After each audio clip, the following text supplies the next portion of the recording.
Un jour, quelqu'un demanda au grand prédicateur Charles Spurgeon s'il était prêt à mourir pour sa foi. « Absolument pas », répondit Spurgeon. Surpris de la réponse, son interlocuteur voulut en savoir plus, et Spurgeon s'expliqua. « Si vous me demandez si j'ai le courage de mourir pour ma foi en ce moment précis, très honnêtement, je devrais répondre non. La pensée de mourir ne me plaît guère. Mais si je devais me retrouver un jour dans cette situation, je suis persuadé que Dieu me donnerait le courage de le faire. Et vous, seriez-vous prêt à mourir pour une cause, quelle qu'elle soit? En approfondissant la question, j'ai découvert dans les prophéties bibliques une clé qui peut redonner courage à ceux qui s'évanouissent rien qu'à l'idée d'être torturés. Une clé qui me donne la conviction que je peux faire face, avec le sourire aux lèvres et la paix au cœur, à n'importe quelle pression. Le temps du générique et nous en reparlons.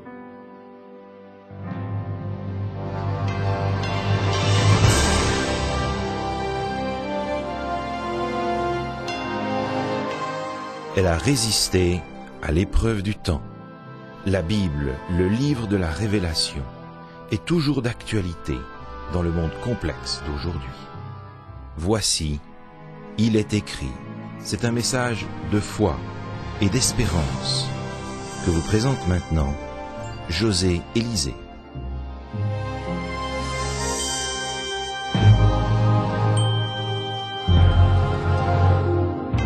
Nabuchodonosor, que les œnologues assimilent plus volontiers à un contenant de champagne qu'à un roi, avait soumis tous les peuples du monde antique et avait bâti le plus puissant des empires. Un empire si puissant que le nom de Babylone était devenu synonyme des plus grandes réalisations humaines. C'est l'historien Hérodote qui rapporte des détails à peine croyables au sujet de l'ancienne Babylone. Babylone, écrit-il, est une cité qui s'étend sur un immense quadrilatère, chaque côté mesurant un peu moins de 25 kilomètres. L'ensemble des murs de la ville s'étire sur presque 100 kilomètres. De plus, elle surpasse en splendeur toute cité connue au monde. S'il était encore de ce monde, Hérodote ne serait pas surpris de nous entendre utiliser l'adjectif babylonien pour désigner un état d'opulence et de propre suffisance absolue. Nebuchadnezzar était conscient qu'il avait bâti le plus grand empire du monde, un monument à sa propre gloire qui s'élèverait comme un témoignage perpétuel de son savoir-faire. Un empire tel que ni les historiens ni les géographes ne pourraient passer sous silence. Puis ce fut la nuit fatidique du songe, révélation de l'avenir du monde. Une immense statue, composée de différents métaux, est pulvérisée par une pierre venue de nulle part, et cette pierre se transforme en une immense montagne. Cette vision annonçait les empires qui allaient succéder à Babylone jusqu'à ce que Dieu lui-même mette un terme à l'histoire de l'humanité. Cette nuit-là, Nebuchadnezzar comprit que son œuvre grandiose ne serait pas éternelle.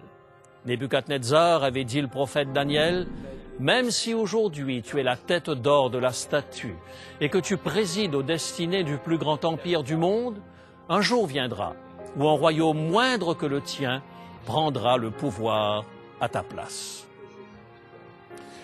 Dieu avait choisi de révéler à ce monarque païen l'avenir de l'humanité à travers un songe qui laisse aujourd'hui encore plus d'un théologien perplexe. Des siècles à l'avance, Nebuchadnezzar vit la montée et la chute des empires qui lui succéderaient jusqu'à ce que Dieu lui-même mette un terme à l'histoire de notre planète par l'établissement du royaume éternel de Jésus-Christ. Le message était on ne peut plus clair. Dieu conduit l'histoire et même le plus grand des potentats ne saurait se mettre en travers de ses plans. Mais au lieu d'être rassuré par le fait que Dieu tient les rênes de l'histoire, Nebuchadnezzar en fut marré, car cette révélation remettait en question tout ce qu'il avait bâti. Dans le chapitre 3 du livre de Daniel, peu de temps après qu'il ait fait ce rêve prophétique, on rapporte que Nebuchadnezzar fit ériger une statue, bien réelle celle-là. Il remplaça les métaux et l'argile dont était composée la statue de son rêve par un seul métal, le plus précieux de tous, l'or. Toujours selon Hérodote, Nebuchadnezzar avait rendu l'or aussi commun que les cailloux du chemin de Babylone. L'intention du monarque était évidente, il voulait que son empire dure éternellement, quoi qu'en pense le Dieu des Hébreux, comme s'il voulait mettre en compétition son Dieu et le Dieu d'Israël. Daniel chapitre 3 et le verset 1er. Daniel chapitre 3 et le verset 1er.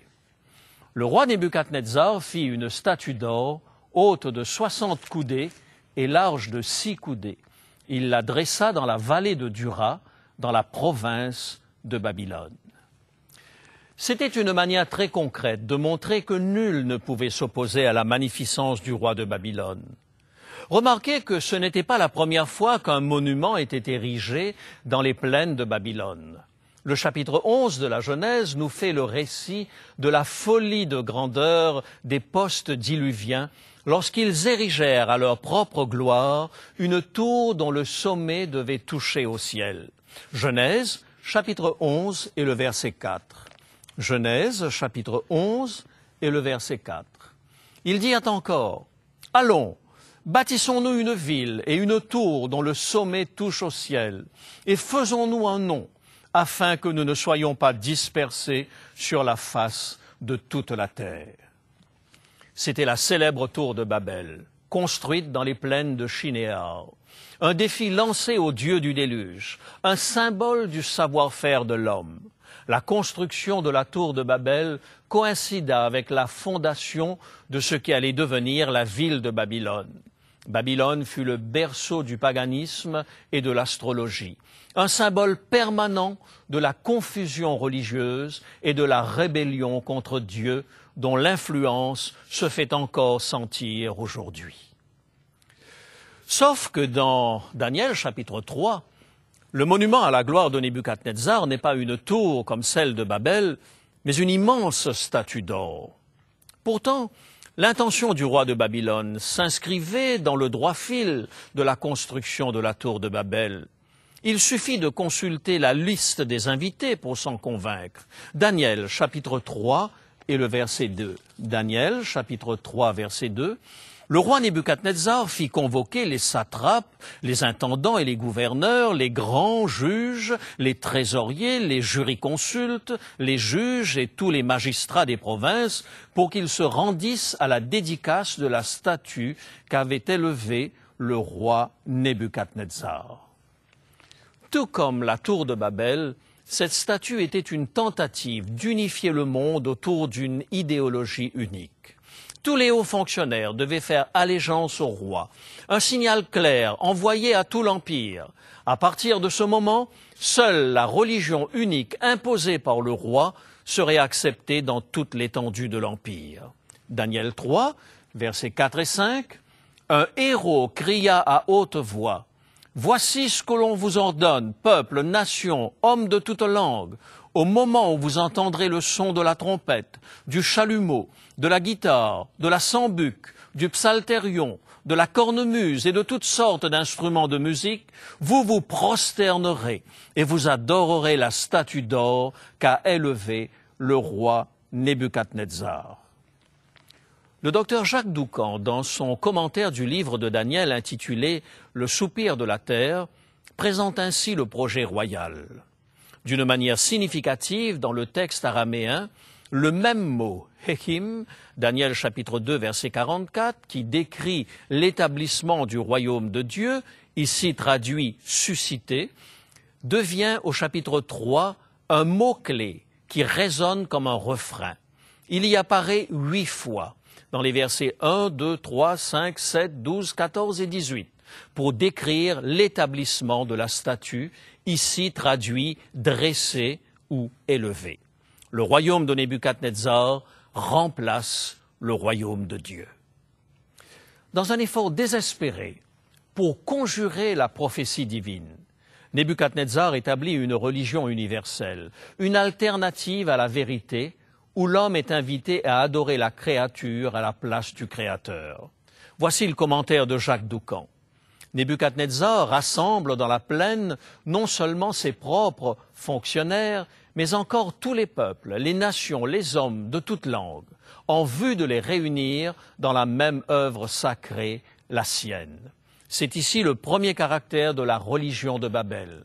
La religion de Nebuchadnezzar, parce qu'issue de l'homme, ne tolère pas la diversité. C'est le même acharnement à l'unité propre aux bâtisseurs de Babel. Bâtissons-nous une ville et une tour et faisons-nous un nom. Nebuchadnezzar ne se lance pas dans une entreprise totalement originale. Il adapte le projet de Dieu à sa sauce personnelle.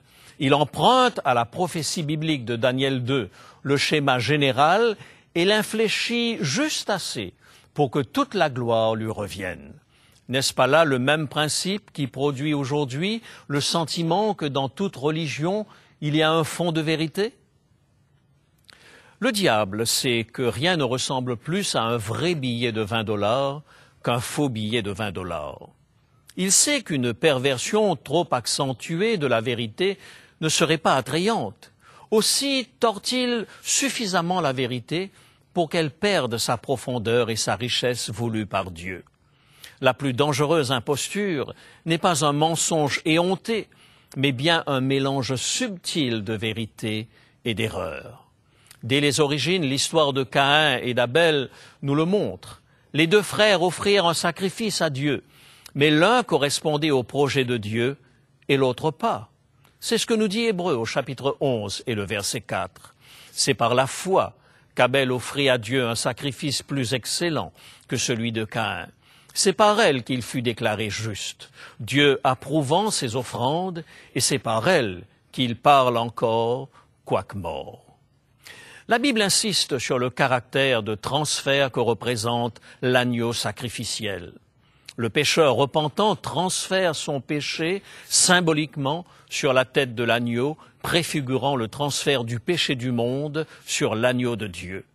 Le pécheur manifestait ainsi sa foi dans celui qui avait le pouvoir d'effacer son péché. Les plus beaux des légumes offerts sur l'autel par Caïn ne pouvaient véhiculer ce puissant symbole. Dieu voulait rappeler par le sacrifice d'un agneau la mort de son fils, Jésus. Caïn, ignorant le sens du symbole, fit les choses à sa façon et dépouilla du même coup le symbole de tout sens. Il ne viendrait à l'idée de personne au Québec de célébrer la Saint-Jean-Baptiste avec un drapeau vert à pois jaunes. Ce serait dépouiller ce jour de sa signification profonde. De même, les légumes de Caïn, fussent-ils biologiques, exempts d'OGM, ne pouvaient symboliser le salut de l'humanité en Jésus-Christ. C'est le propre de la religion de Babylone et de toutes les religions totalitaires de dépouiller les projets de Dieu de leur sens profond.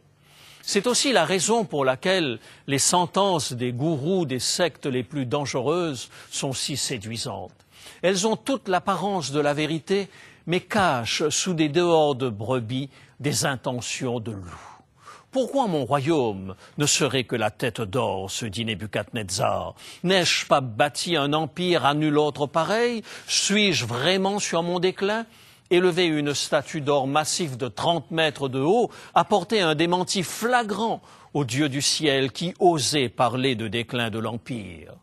L'histoire de la statue de Nebuchadnezzar, dans le 3e chapitre du livre de Daniel, envoie un signal on ne peut plus clair au Dieu des cieux. La race humaine n'a nullement l'intention de croire aux paroles du Créateur. Et pour faire bonne mesure, la nouvelle religion de Nebuchadnezzar exige des peuples vaincus une adoration imposée à la pointe de l'épée. Daniel, chapitre 3 et le verset 6. Quiconque ne se prosternera pas et n'adorera pas sera jeté à l'instant même au milieu d'une fournaise ardente. Il existe un parallèle frappant entre ce récit et le chapitre 13 de l'Apocalypse. Deux bêtes représentant des royaumes humains et la philosophie de Babylone sont présentées avec pour objectif principal de conduire l'humanité tout entière à une adoration forcée. Tout comme dans Daniel chapitre 3, la terre entière est forcée d'adorer l'image de la bête et la peine encourue est également la peine de mort. Apocalypse chapitre 13, versets 14 et 15. Et elle séduisit les habitants de la terre par des prodiges qu'il lui était donné d'opérer en présence de la bête, disant aux habitants de la terre de faire une image à la bête qui avait la blessure de l'épée et qui vivait. Et il lui fut donné d'animer l'image de la bête, afin que l'image de la bête parlât, et qu'elle fit que tous ceux qui n'adoreraient pas l'image de la bête fussent tués. L'épreuve vécue par les compagnons de Daniel dans la fournaise ardente est une préfiguration de l'épreuve à laquelle les fidèles adorateurs de Dieu seront soumis à la fin des temps. Le jour vient où la fidélité au vrai Dieu sera mise à l'épreuve, et en cas de refus d'adopter la religion universelle imposée par la bête, la pénalité sera la peine capitale. Aussi bien dans le cas de Nebuchadnezzar que dans la situation du monde à la fin des temps, l'enjeu est le choix entre l'adoration du Dieu créateur, du ciel et de la terre, et d'une parodie de religion universelle fondée sur la gloire de l'homme. Une béatitude particulière est prononcée sur ceux qui auront le courage, comme les compagnons de Daniel, de rester fermes dans leur foi au Dieu créateur. Apocalypse, chapitre 14, versets 12 et 13. C'est ici la persévérance des saints qui gardent les commandements de Dieu et la foi de Jésus. J'entendis du ciel une voix qui disait « Écris, heureux les morts qui meurent dans le Seigneur dès à présent. Oui, dit l'Esprit, afin qu'ils se reposent de leurs travaux, car leurs œuvres les suivent. » Parce qu'ils refusèrent d'adorer la statue de Nebuchadnezzar, 3 jeunes gens, Shadrach, Meshach et Abednego, furent jetés dans une fournaise chauffée à blanc. Pourtant, leur conviction est telle que face à la menace du roi, ils osent affirmer calmement « Nous ne savons pas si Dieu nous délivrera miraculeusement, mais nous savons une chose, nous n'adorerons pas la statue. » Qu'est-ce qui a bien pu engendrer une résolution aussi ferme chez ces jeunes gens? Sur quoi reposait la force tranquille des premiers chrétiens jetés aux fauves dans les arènes de l'Empire romain? Aimeriez-vous posséder une foi aussi trempée que celle de ces 3 jeunes hommes? Découvrez avec moi le secret de leur force. Jetés liés dans la fournaise où ils auraient dû périr instantanément, le roi découvre avec effroi, à travers les flammes, non pas 3 corps calcinés, mais 4 personnes évoluant librement. Daniel 3, verset 25. Je vois 4 hommes sans lien qui marchent au milieu du feu et qui n'ont pas de mal. Et la figure du 4e ressemble à celle d'un fils des dieux. Mes amis, n'oubliez pas une chose. Lorsque vous faites face au pire, vous n'êtes pas seul. Lorsque tout espoir semble perdu, c'est là que vous rencontrerez votre Seigneur. Non seulement le Christ vous donne le courage de demeurer ferme face à l'opposition la plus brutale, mais il se tient à vos côtés au plus fort de l'épreuve. Vous vous dites, peut-être en ce moment, que vous n'aurez jamais de ce courage.